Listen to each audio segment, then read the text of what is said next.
Dia membuka aplikasi keselamatan, mengharapkan untuk menemui kesilapan. 9 pengasuh sebelum ini telah gagal. Ada yang mencuri daripadanya, ada yang mengkhianatinya, dan semuanya meninggalkan putri-putrinya dalam keadaan yang lebih teruk berbanding sebelumnya. Jadi, apabila dia melihat 3 kerusi roda kosong di tengah-tengah ruang tamu banglo di puncak bukit itu, jantungnya seakan-akan gugur. Kemudian, dia melihat mereka.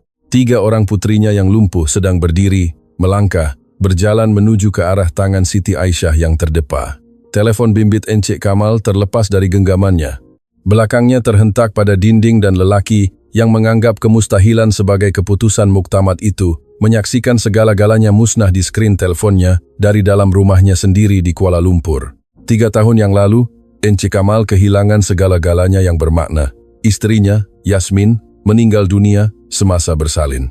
52 menit selepas kelahiran bayi kembar 3 mereka, dia pergi tanpa amaran, tanpa ucapan selamat tinggal, hanya meninggalkan sebuah bilik hospital yang dingin dan 3 bayi pramatang yang berjuang untuk hidup. Kamal menggenggam tangan istrinya, sehinggalah jasad itu mula mendingin. Kemudian dia keluar untuk bertemu putri-putrinya, Anissa, Nabila, dan Salsabila. 3 jasad kecil, 3 masa depan yang tidak menentu. Para dokter tidak menunggu lama untuk memberikan tamparan kedua. Palsi cerebrum. Ketiga-tiga anak perempuannya mengalami bentuk yang teruk, menyerang otot dan tulang mereka, dan tidak akan pernah melepaskannya. Encik Kamal, kami perlu sediakan Encik untuk kemungkinan terburuk. Berdasarkan imbasan otak dan ujian tindak balas otot, kebarangkalian untuk mereka berjalan sangat tipis, mungkin tidak akan pernah. Kamal mendengar kata-kata itu, tetapi ia tidak sampai ke hatinya.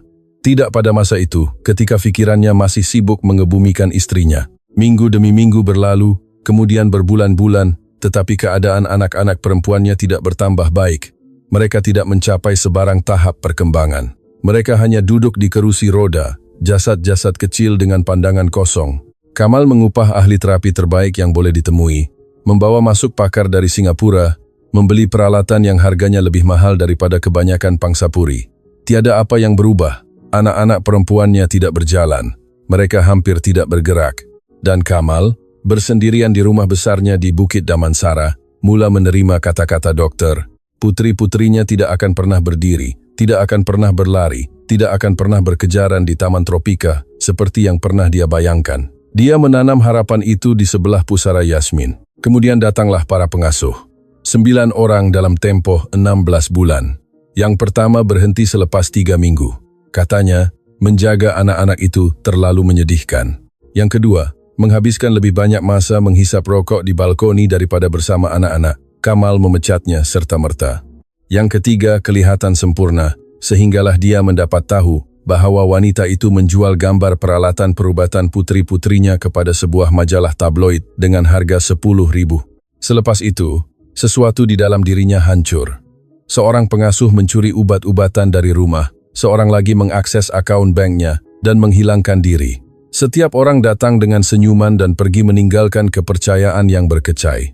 Kamal berhenti melihat manusia. Dia hanya melihat risiko. Dia memasang kamera di setiap bilik, di setiap koridor. Dia menonton rakaman pada waktu malam, memainkannya semula, dan mengezum masuk, mencari pembohongan, penipuan, pengkhianatan, yang dia tahu pasti akan datang. Kawalan menjadi satu-satunya benteng pertahanannya. Jadi apabila Siti Aisyah, seorang wanita berusia 30 tahun yang pendiam dan tenang melangkah masuk ke rumahnya, Kamal tidak melihat seorang manusia. Dia melihat kegagalan ke-10 yang bakal berlaku. Tiada improvisasi, katanya kepada Siti Aisyah, tanpa mengangkat mata dari file dokumennya. Tiada kemesraan, tiada kata-kata penuh harapan. Ikut protokol perubatan dengan tepat. Dokter sudah menjelaskan prognosisnya dengan jelas. Siti mengangguk, saya faham tuan. Tetapi dia tidak faham. Atau mungkin dia terlalu faham, karena Siti tidak mengikut peraturannya. Dia menyanyi untuk anak-anak itu, apabila tiada siapa yang melihat. Dia menggerakkan kaki mereka dengan pergerakan yang tidak pernah diajar oleh ahli terapi. Dia membisikkan kata-kata semangat seolah-olah percaya mereka boleh mendengarnya. Seolah-olah percaya mereka boleh menjadi lebih daripada sekadar diagnosis mereka. Dan Kamal menyaksikan semua ini melalui kameranya. Pada mulanya, dia menonton untuk mencari kesilapannya. Kemudian, dia menonton karena dia tidak boleh mengalihkan pandangan, karena sesuatu sedang berlaku di rumah ini. Pada mulanya, ia adalah perkara-perkara kecil. Anissa tersenyum apabila dia menyanyi. Jari jemari Nabila berkedut apabila dia memainkan musik. Salsabila mengangkat kepalanya lebih lama daripada sebelumnya. Kamal memberitahu dirinya sendiri bahwa ini tidak bermakna apa-apa. Dia memberitahu dirinya sendiri bahwa harapan itu berbahaya. Dia memberitahu dirinya sendiri bahwa dokter lebih tahu. Tetapi jauh di malam hari, bersendirian di pejabatnya, dengan cahaya biru monitor menerangi wajahnya, Kamal menyaksikan seorang wanita berjuang untuk putri-putrinya hanya dengan kesabaran dan keyakinan. Dan di suatu tempat jauh di dalam dadanya, di tempat yang dia sangka telah mati bersama Yasmin, sesuatu mula retak. Dia tidak mempercayainya. Dia tidak boleh.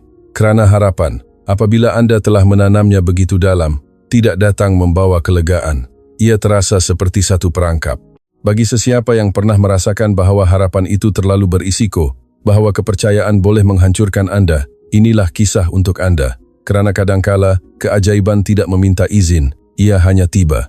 Setiap pagi di rumah besar itu sama sahaja, sunyi. Bukan kesunyian yang damai, tetapi kesunyian yang menekan dada. Kamal berdiri di tingkap dapur, teh di tangannya semakin sejuk, dan dia memandang matahari terbit di atas taman tropika.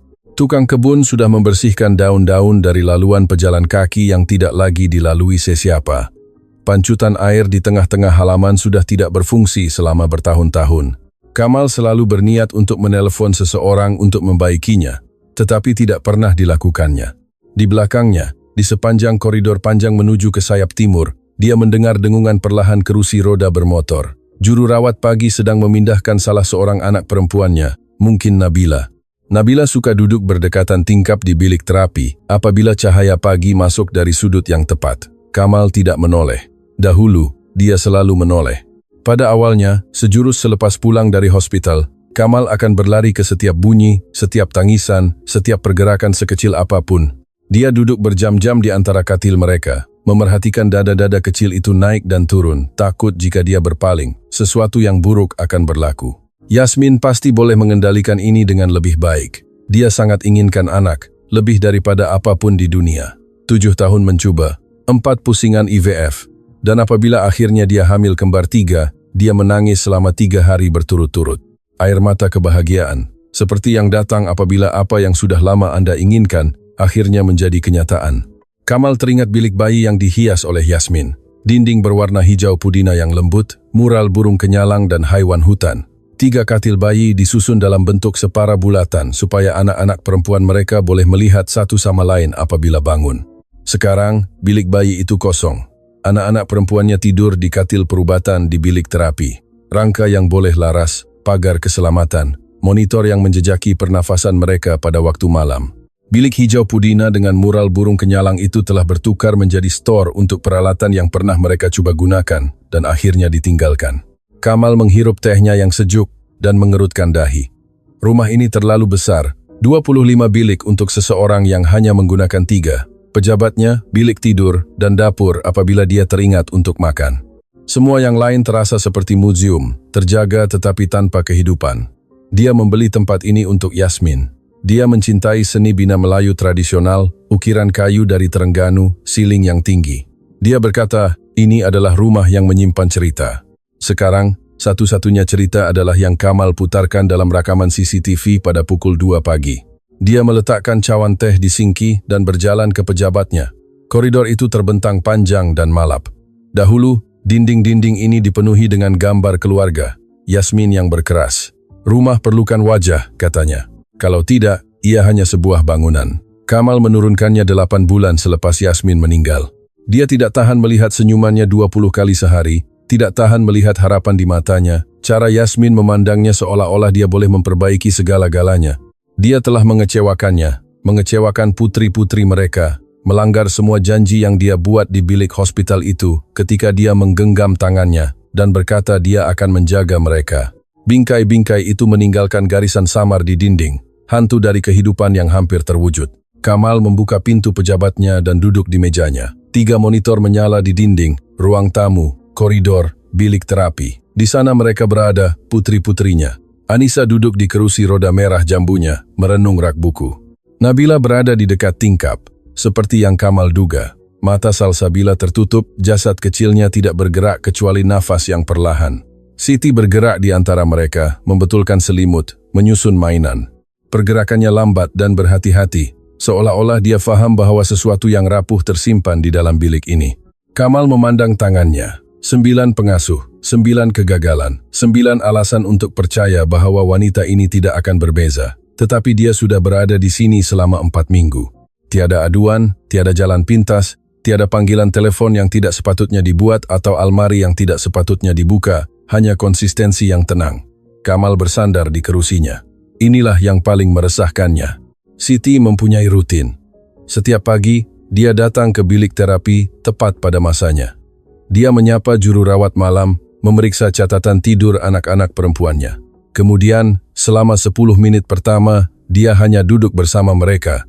Tidak bercakap, tidak membetulkan apa-apa, hanya hadir. Kamal memerhatikan ini melalui kamera. Pada mulanya ia mengganggunya. Dia membayarnya untuk bekerja, bukan untuk duduk. Tetapi kemudian dia menyadari sesuatu. Dia tidak duduk bermalas-malasan. Dia sedang memerhati, belajar, mengkaji bagaimana jari jemari Anissa menggenggam apabila dia tidak selesa. Bagaimana pernafasan Nabila berubah apabila dia perlu dialihkan kedudukannya. Bagaimana mata Salsabila bergerak di sebalik kelopak matanya yang tertutup semasa rehat pagi. Dia sedang mengenali putri-putrinya, sesuatu yang Kamal sudah berhenti coba lakukan. Pada pagi kelima, Siti membawa sebuah pembesar suara kecil ke bilik terapi. Tiada yang istimewa, hanya peranti mudah alih yang dia keluarkan dari bagnya. Dia meletakkannya di rak dan menekan butang main. Alunan musik Melayu asli yang lembut memenuhi ruangan. Kamal menonton dari pejabatnya, jarinya di atas butang interkom. Ini tiada dalam protokol. Anak-anak perempuannya mempunyai sesi terapi suara khas setiap hari Khamis yang dikendalikan oleh ahli terapi berlesen. Musik rawak tiada dalam rancangan.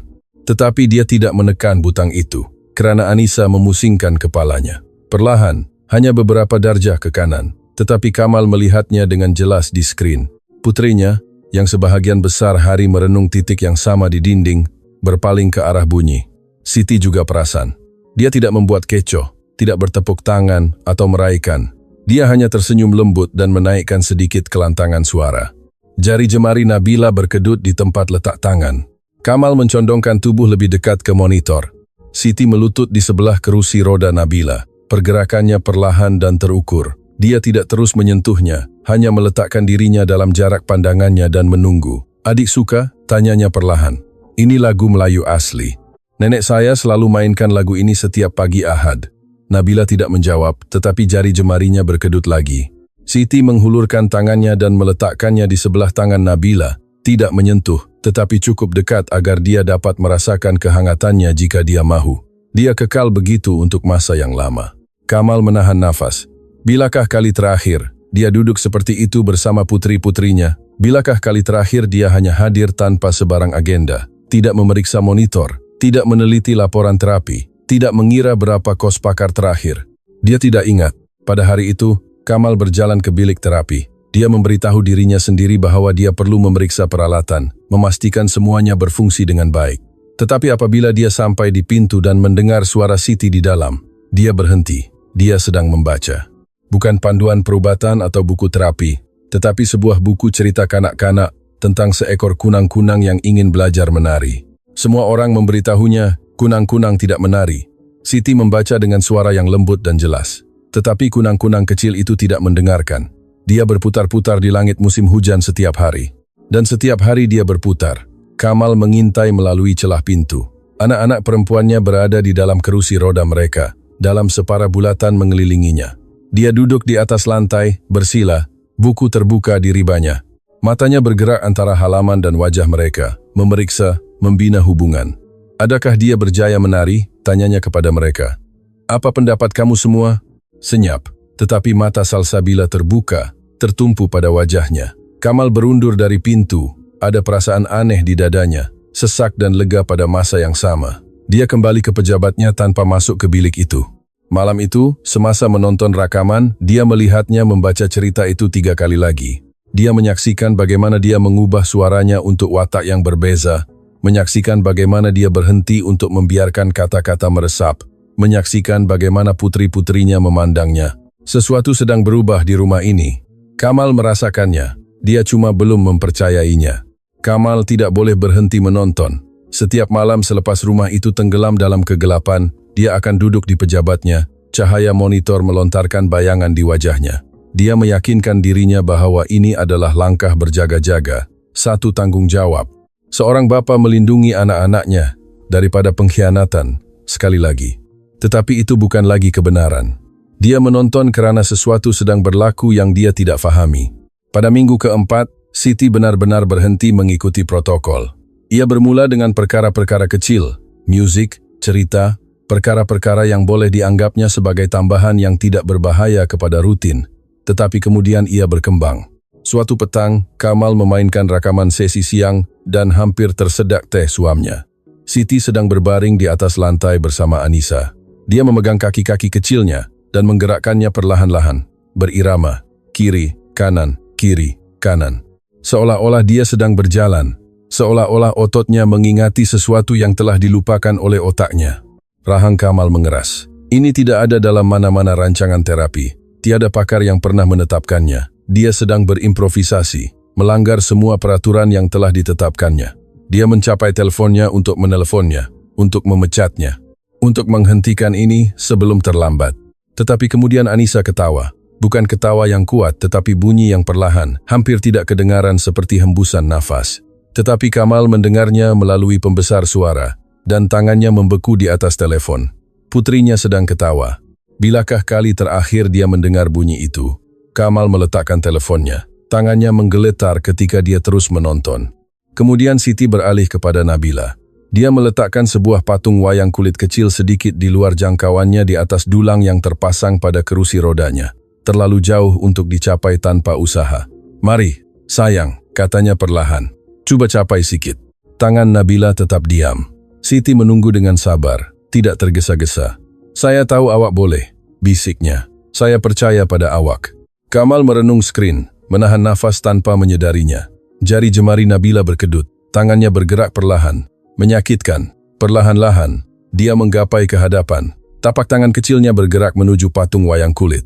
Dia menyentuhnya. Wajah Siti merekah dengan senyuman lebar. "Ya, tengok tuh. Tengok apa yang awak baru buat."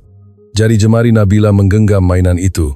Mata Kamal terasa panas. Dia memainkan semula rakaman itu, menontonnya berulang kali. Tangan kecil itu, jari-jari kecil yang menggenggam kayu berwarna, satu gerakan mudah yang akan dilakukan oleh anak lain tanpa berpikir.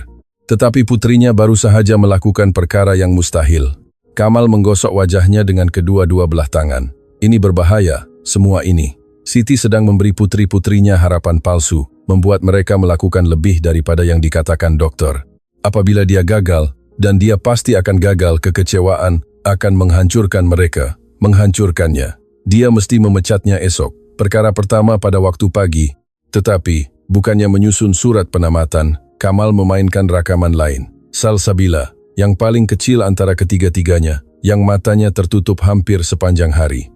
Siti duduk di sebelah kerusi rodanya dengan sebuah buku bergambar. Dia tidak membacanya, hanya menunjukkan warna-warna. "Yang ini warna merah," katanya sambil menunjuk, "macam matahari terbenam di Kuala Lumpur. Dan yang ini warna emas, macam daun kering di musim kemarau." Mata Salsabila terbuka, tertumpu pada halaman. "Awak boleh nampak kan?" bisik Siti. "Awak nampak semuanya." Dia menyelak halaman. Tangan Salsabila terangkat dari ribanya. Hanya beberapa sentimeter, tetapi ia terangkat. Siti perasan. Dia dengan berhati-hati mengambil tangan kecil itu dan meletakkannya di atas buku. "Ini, sayang. Sentuh. Ini milik awak." Kamal menyaksikan jari jemari putrinya menekan kertas. Sesuatu retak di dadanya, dalam dan menyakitkan. Dia menutup komputer ribanya, duduk dalam kegelapan pejabatnya. Dan buat pertama kalinya dalam 3 tahun, Encik Kamal tidak tahu apa yang harus dipercayai. Kamal tidak merancang untuk bercakap dengannya. Ia berlaku begitu sahaja. 4 minggu menonton melalui skrin. 4 minggu rakaman video yang membuatnya berjaga malam. 4 minggu melihat putri-putrinya bertindak balas terhadap wanita yang melanggar setiap peraturan yang ditetapkannya. Dia tidak tahan lagi. Pada tengah hari Rabu, Kamal keluar dari pejabatnya dan berjalan menyusuri koridor ke bilik terapi. Langkahnya bergema di lantai kayu cengal. Setiap langkah terasa lebih berat daripada sebelumnya. Dia tidak mengetuk, hanya menolak pintu dan berhenti. Siti sedang berbaring di atas lantai bersama Salsabila. Dia memegang kaki-kaki kecilnya, menggerakkannya dalam irama yang sama. Kiri, kanan. Seolah-olah dia sedang mengajar ototnya untuk mengingati sesuatu yang tidak pernah mereka pelajari. Dia mendongak apabila pintu terbuka. Tiada kejutan di matanya, tiada ketakutan, hanya pengakuan yang tenang. "Encik Kamal." Suara Kamal kedengaran lebih keras daripada yang dia inginkan. "Apa yang awak sedang buat?" Siti tidak menghentikan pergerakan itu. "Latihan corak motorik." Ia membantu mewujudkan sambungan saraf.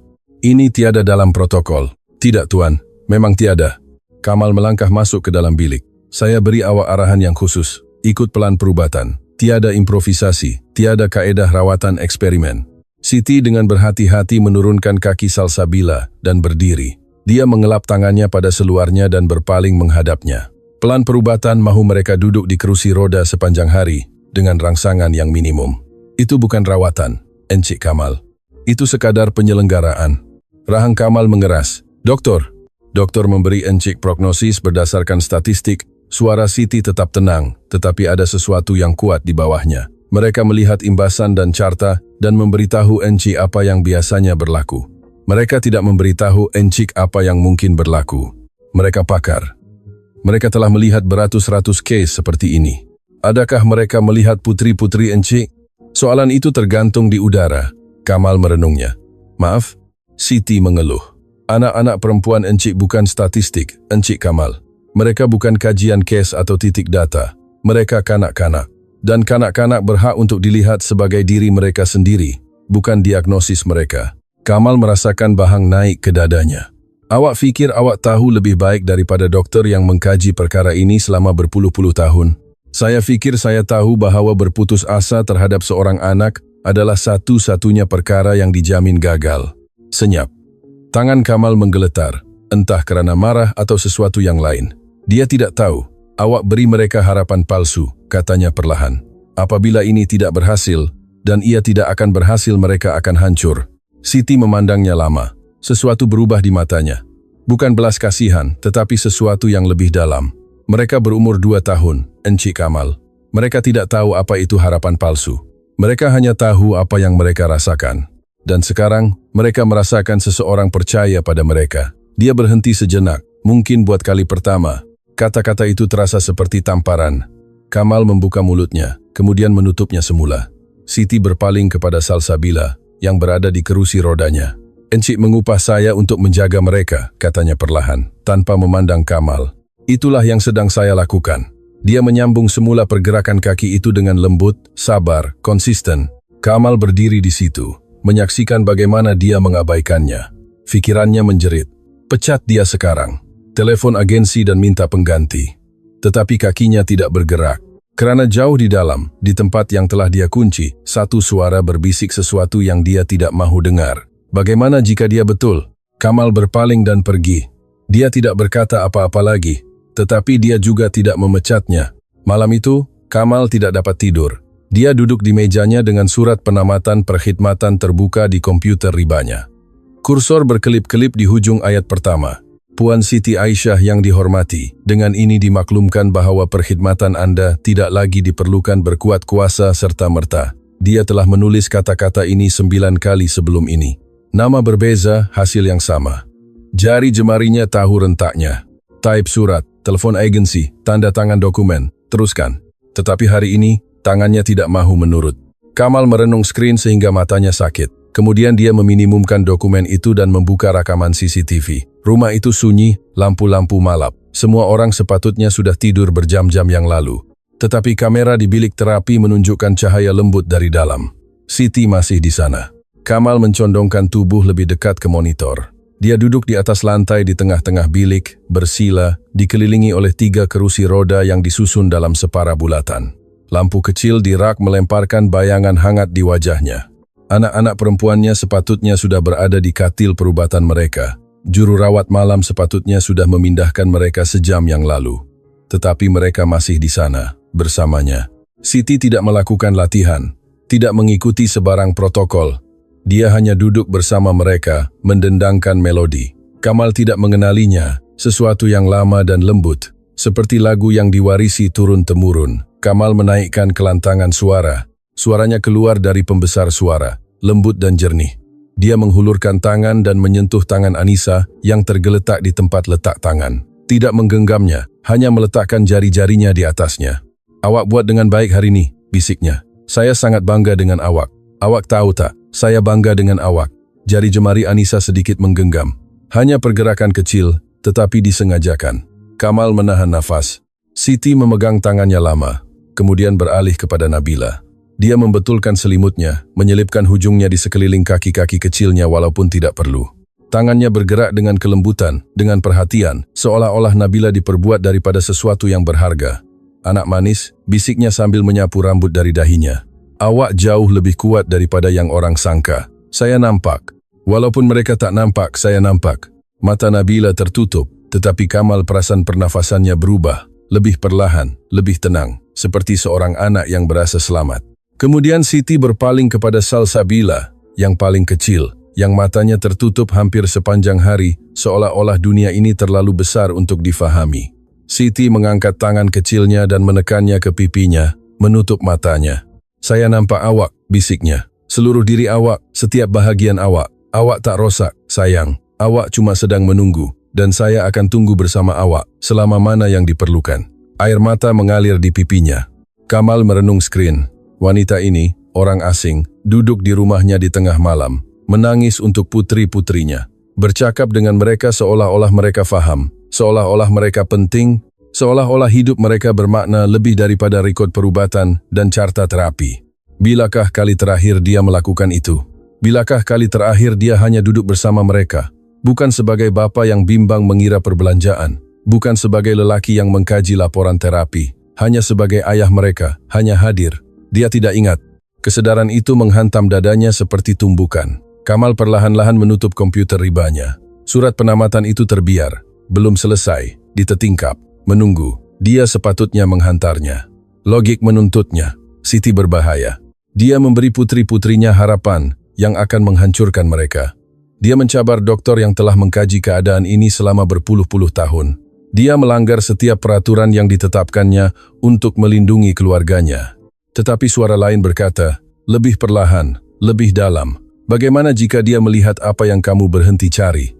Kamal berdiri dan berjalan ke tingkap. Halaman di bawah gelap.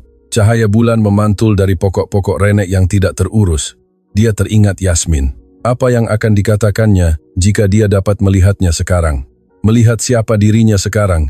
Lelaki yang mengawasi putri-putrinya melalui skrin. Lelaki yang begitu takut kehilangan lebih banyak sehingga berhenti hadir untuk apa yang tersisa. Dia akan membencinya. Dia akan membencinya. Kamal menekan dahinya ke kaca yang sejuk. Dia memadam surat penamatan itu, meyakinkan dirinya bahwa ini hanya keletihan.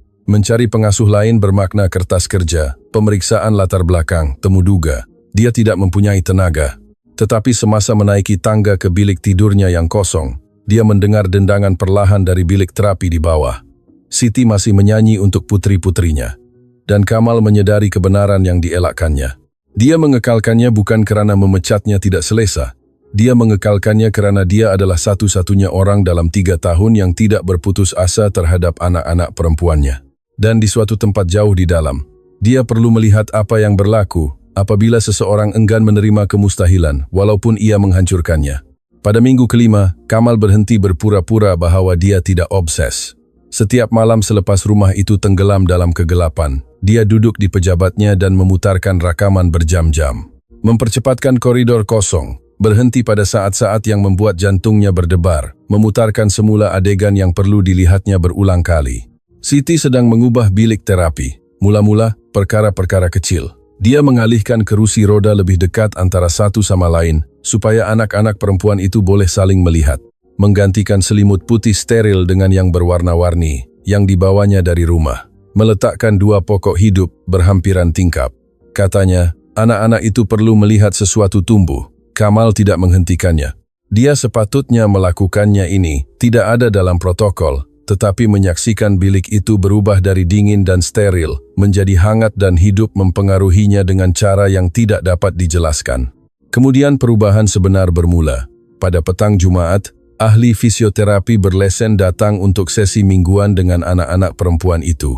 Kamal menonton melalui kamera ketika dokter Aziza, yang telah datang selama 20 bulan, memeriksa setiap anak. ketegangan otot, kelenturan sendi, refleks. Dia bermula dengan Anissa, menggerakkan lengannya, kemudian kakinya, tangannya berhenti.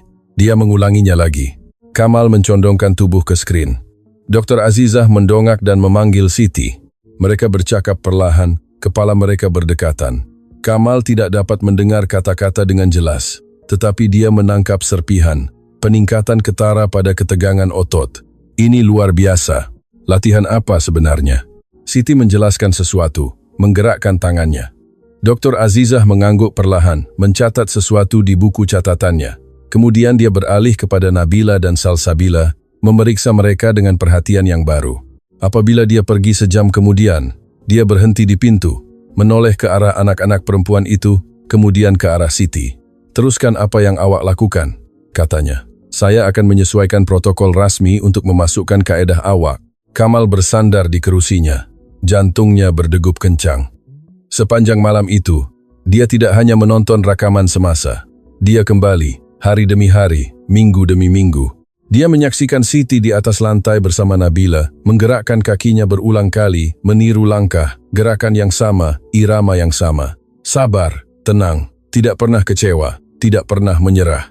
Dia menyaksikan bagaimana dia memegang tangan Anissa, membantunya bertumpu pada kakinya hanya untuk beberapa saat. Kaki-kaki kecilnya menggeletar, kemudian bertahan, kemudian menggeletar lagi. Tetapi setiap hari, dia bertahan sedikit lebih lama. Dia menyaksikan bagaimana dia melakukan latihan lengan dengan Salsabila mengikut irama musik.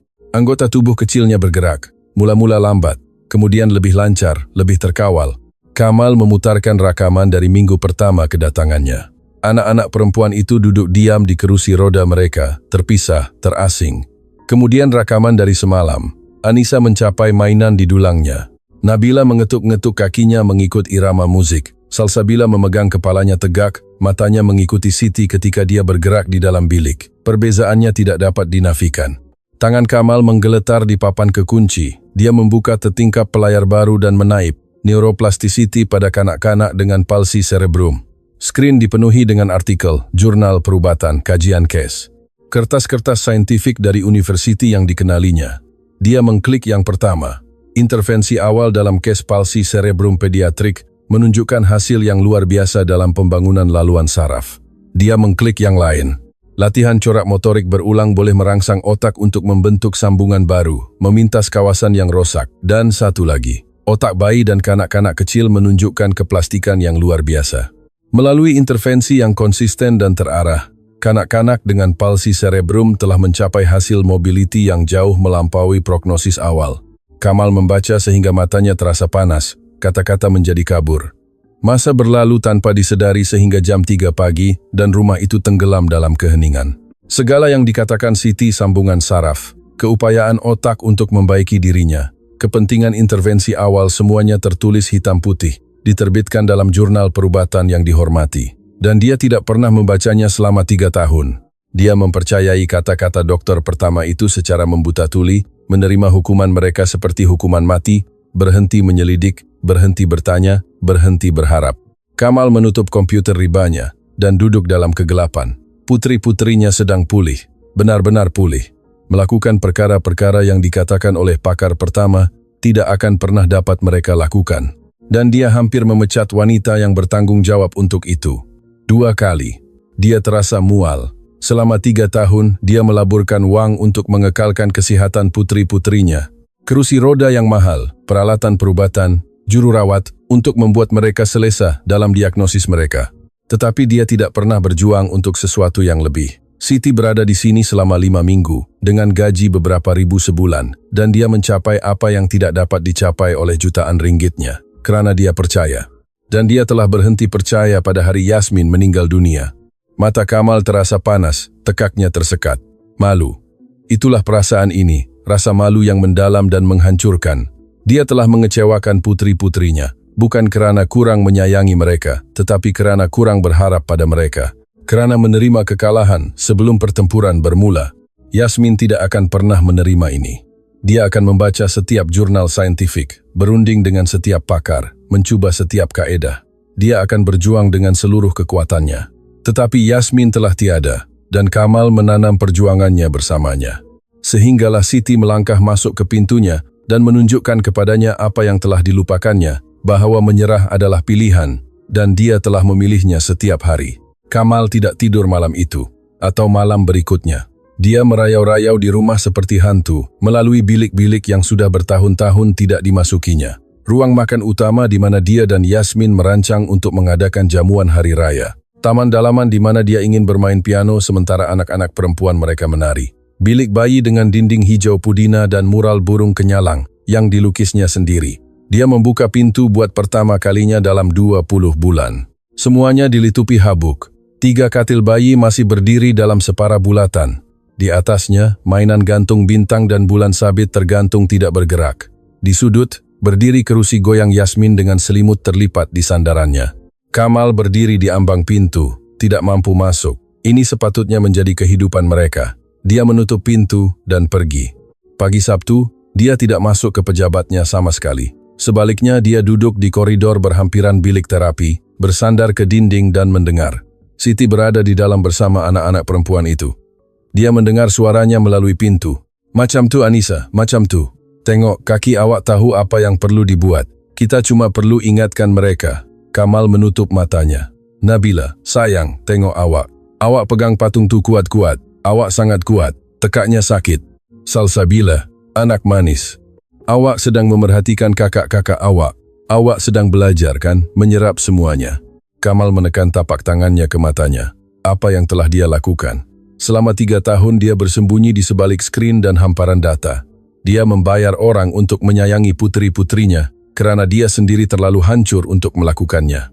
Dia menerima keterbatasan mereka sebagai sesuatu yang tidak dapat dielakkan karena menerima kekalahan lebih mudah daripada berjuang untuk harapan. Dan selama ini, anak-anak perempuannya menunggu seseorang melihat mereka. Siti melihat mereka. Orang asing melihat apa yang ayah mereka sendiri terlalu buta untuk perasan. Kamal mendengar tawa melalui pintu. Perlahan, terputus-putus, tetapi nyata. Salah seorang anak perempuannya, mungkin Anissa, mungkin ketiga-tiganya, jantungnya tersekat. Dia sepatutnya berada di sana. Dia sepatutnya membuat mereka ketawa. Dia sepatutnya menggerakkan kaki mereka, memegang tangan mereka, dan memberitahu mereka bahwa mereka boleh melakukan yang mustahil. Tetapi dia tidak lagi tahu caranya. Yasmin telah membawa bahagian itu bersamanya apabila dia meninggal. Kamal perlahan-lahan berdiri, kakinya lemah. Dia kembali ke pejabatnya, tetapi tidak menghidupkan monitor. Sebaliknya, dia duduk di meja dan merenung gambar yang disimpannya di dalam laci meja.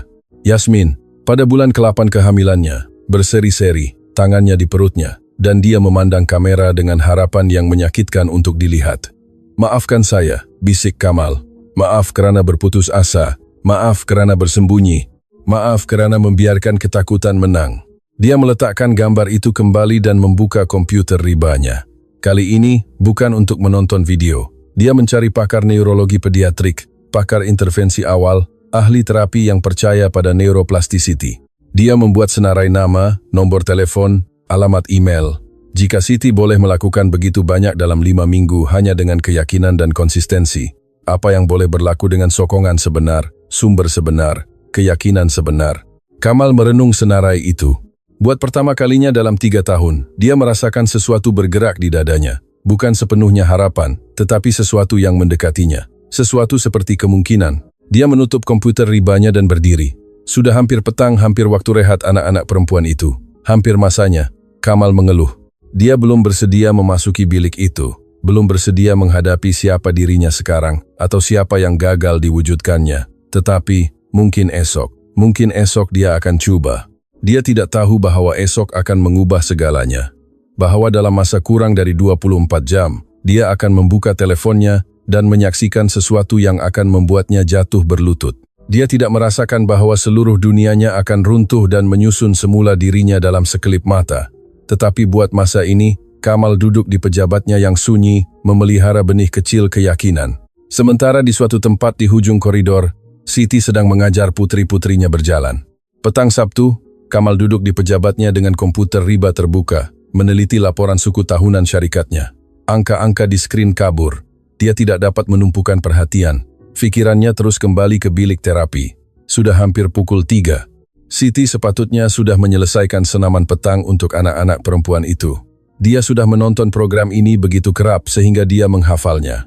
Mula-mula musik, kemudian latihan motorik, kemudian latihan regangan lengan. Teleponnya bergetar. Amaran pergerakan, ruang tamu utama. Kamal mengerutkan dahi. Anak-anak perempuan itu sepatutnya berada di bilik terapi pada waktu ini. Dia mengambil teleponnya dan membuka aplikasi keselamatan, mengharapkan untuk melihat Siti memindahkan mereka untuk snack atau pertukaran suasana. Image itu mengambil masa untuk sampai ke otaknya. 3 kerusi roda berdiri kosong di tepi dinding. Jantung Kamal seakan-akan gugur. Pikiran pertamanya adalah panik. Sesuatu telah terjadi. Kecemasan. Juru rawat perlu membawa mereka ke suatu tempat dengan cepat. Kemudian dia melihat mereka. Di tengah-tengah ruang tamu utama, lantai kayu cengal berkilauan dalam cahaya petang. Anissa, Nabila, Salsabila. Berdiri, Kamal tidak dapat bernafas. 3 putrinya, putri-putrinya yang lumpuh, anak-anak perempuan yang dikatakan dokter tidak akan pernah dapat berdiri. Mereka sedang berdiri, tegak, goyah, menggeletar, tetapi berdiri dengan kedua-dua kaki mereka sendiri. Siti melutut di hadapan mereka, kira-kira 5 kaki jauhnya. Tangannya terdepa lebar, air mata mengalir di wajahnya. "Mari, anak-anak," bisiknya. "Datang pada ibu. Kamu boleh." 1 langkah. Kamal tidak dapat bernafas. Anissa yang pertama bergerak, kaki kecilnya terangkat dari tanah, terhenti, kemudian mendarat lagi beberapa inci ke hadapan. 1 langkah. Kamal menutup mulutnya dengan tangan. Nabila bergerak seterusnya, lebih berhati-hati. Kakinya menggeletar dengan kuat, tetapi dia bergerak. 1 kaki, kemudian yang lain. 2 langkah. Bunyi keluar dari tekak Kamal, sesuatu antara desahan dan isakan.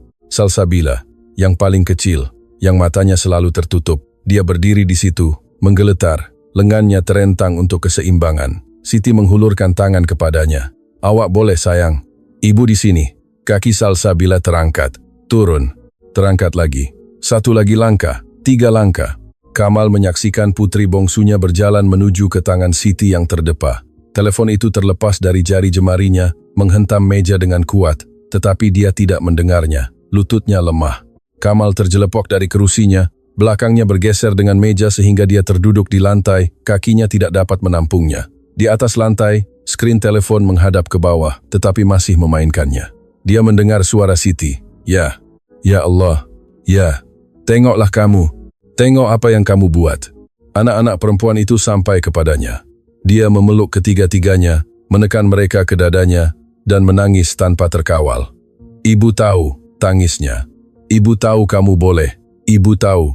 Kamal duduk di lantai pejabatnya, tidak mampu bergerak. Air mata mengalir di wajahnya. Seluruh tubuhnya menggeletar. 3 tahun. 3 tahun dokter berkata tidak akan pernah. 3 tahun pakar mengesahkan kemustahilan. 3 tahun menerima bahwa putri-putrinya akan menghabiskan hidup mereka di kerusi roda. Dan sekarang mereka berdiri, berjalan, menggapai wanita yang enggan mempercayai apa yang dunia katakan kepadanya. Kamal menekan kedua-dua tangan ke wajahnya dan menangis. Bukan air mata perlahan, bukan kesedihan yang tertahan. Ini sesuatu yang lebih dalam. Sesuatu yang meletup dari dalam dirinya yang telah terkunci sejak hari Yasmin meninggal. Setiap kegagalan, setiap pengkhianatan, setiap malam yang dihabiskan di hadapan skrin dan bukannya memeluk putri-putrinya. Rasa malu, ketakutan, harapan yang dikuburkannya begitu dalam sehingga dia lupa kewujudannya. Semuanya tumpah dalam gelombang yang menggegarkan seluruh tubuhnya. Putri-putrinya boleh berjalan, putri-putrinya boleh berjalan, dan dia hampir menyerah. Kamal tidak tahu berapa lama dia duduk di lantai, menit, mungkin lebih. Apabila dia akhirnya menemui kekuatan untuk berdiri, kakinya terasa seperti akan patah. Dia berpegangan pada tepi meja dan menarik dirinya. Teleponnya tergeletak menghadap ke bawah, masih menyiarkan dari ruang tamu. Kamal tidak mengambilnya. Dia tidak perlu menonton lagi. Dia keluar dari pejabatnya dengan kaki yang goyah, berjalan menyusuri koridor panjang, melepasi bingkai-bingkai kosong di dinding, melepasi kesunyian yang diciptakannya di sekelilingnya seperti perisai. Pintu ruang tamu terbuka. Dia berhenti di ambang pintu. Siti duduk di atas lantai. Ketiga-tiga anak perempuan itu diribanya. Mereka keletihan akibat usaha itu. Jasad-jasad kecil mereka terkulai lemah di dadanya. Dia memegang mereka seolah-olah mereka diperbuat daripada sesuatu yang berharga. Wajahnya basah oleh air mata, tetapi dia tersenyum. Dia mendongak, merasakan kehadirannya. Mata mereka bertemu. Kamal mengharapkan untuk melihat kemenangan di wajahnya, kebanggaan, pandangan yang mengatakan, kan saya dah cakap. Tetapi bukan itu yang dilihatnya. Dia melihat belas kasihan untuknya. Siti tidak berkata apa-apa, hanya memandangnya dengan mata tenangnya, memegang putri-putrinya seperti yang selalu dilakukannya, seolah-olah mereka adalah miliknya. Lutut Kamal lemah lagi. Dia jatuh berlutut di ambang pintu, tidak mampu melangkah lebih jauh. Macam mana? Suaranya bergetar. Macam mana awak tahu? Siti memandang anak-anak perempuan itu, kemudian kembali kepadanya. Saya tak tahu, Encik Kamal. Suaranya lembut, penuh kasih. Saya cuma percaya. Sesuatu hancur di dalam diri Kamal. Dinding terakhir, penghalang terakhir, dia merangkak ke hadapan dengan lututnya sehingga sampai kepada mereka. Tangannya menggeletar saat menyentuh wajah Anissa, kemudian Nabila, kemudian Salsabila, putri-putrinya.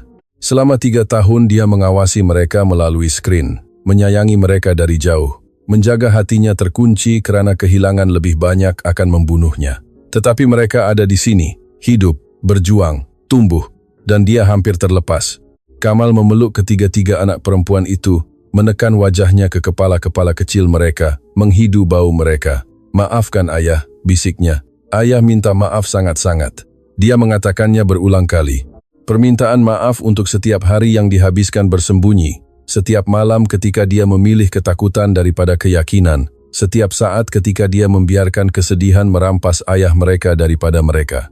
Siti diam-diam berundur, memberinya ruang, tetapi Kamal menghulurkan tangan dan menggenggam tangannya. Tinggallah, katanya. Tolong. Dia mengangguk. Mereka duduk bersama di lantai ruang tamu. Seorang ayah yang hancur memegang putri-putrinya. Seorang wanita setia yang enggan menyerah. 4 kerusi roda ditolak ke dinding. Tidak lagi diperlukan. Kamal memandang Siti melalui pandangan yang kabur. Awak beri mereka kaki, katanya. Dia menggeleng perlahan. Tidak, Encik Kamal. Mereka beri diri mereka sendiri kaki. Saya cuma ingatkan mereka bahwa mereka boleh mencuba.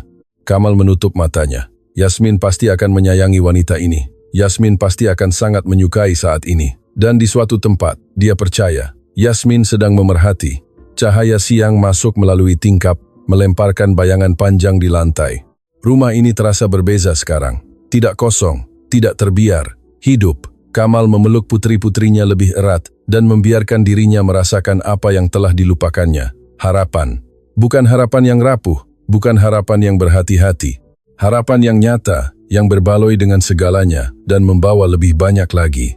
Dia tidak tahu apa yang akan dibawa oleh hari esok. Lebih banyak terapi, lebih banyak kerja, lebih banyak cabaran. Tetapi buat pertama kalinya dalam 3 tahun, Encik Kamal tidak takut pada hari esok. Kerana dia akhirnya faham bahwa keajaiban tidak memerlukan izin. Mereka hanya memerlukan seseorang yang cukup berani untuk percaya pada kemungkinannya.